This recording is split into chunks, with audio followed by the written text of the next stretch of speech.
બોડેલીના senior વકીલ હેમંત જયસ્વાલની ગાડી ઉપર બે હુમલાખોરો દ્વારા ગાડીના પાછળના તેમજ ડ્રાઈવર સાઈડની પાછળના કાચ તોડી ફરાર થઈ ગયા હતા। સમગ્ર ઘટનાના સીસીટીવી સામે આવ્યા છે। બોડેલીના સિનિયર વકીલ હેમંત જયસ્વાલની ગાડી ઉપર હુમલો। બે હુમલાચોર ગાડીના પાછળ તેમજ ડ્રાઈવરની સાઈડની પાછળનો કાચ તોડી બંને ફરાર। સમગ્ર ઘટનાના સીસીટીવી આવ્યા સામે હુમલાખોરો સામે બોડેલી પોલીસ મથકે ફરિયાદ દાખલ કરવાની તજવીજ હાથ ધરાઈ છે। બોડેલી પોલીસે પંચનામું સહિતની જરૂરી કાર્યવાહી હાથ ધરી। આ ઘટના બોડેલી બાર એસોસિએશન ગંભીર શબ્દોમાં એને વખોડી નાખે છે અને આ ઘટનાની તપાસ માટે ગઈકાલે અમે બોડેલી પોલીસ સ્ટેશનની અંદર તમામ વકીલ મિત્રો સાથે જઈ અને આ ઘટનાની એફઆઈઆર કરવામાં આવેલી છે।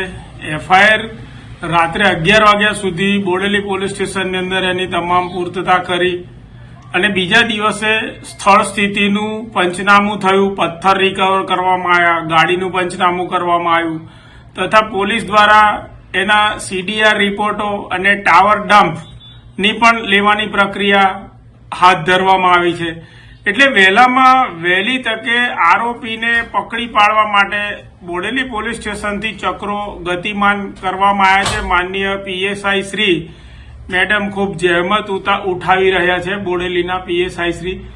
અને આ તબક્કે મારે બોડેલી બાર એસોસિએશન અમારા સિનિયર ધારાશાસ્ત્રીના પરિવાર પરની ગાડી ઉપર જે હુમલો કરવામાં આવ્યો છે એવું રાજ્યની અંદર દરેક જગ્યાએ વકીલને ઉપર હુમલો થયો છે અને વકીલશ્રીઓના મૃત્યુ પણ થયા છે। તાજેતરમાં એ જામનગર હોય, એ કચ્છ હોય, એ ભરૂચ જિલ્લાની હોય વકીલશ્રીનો।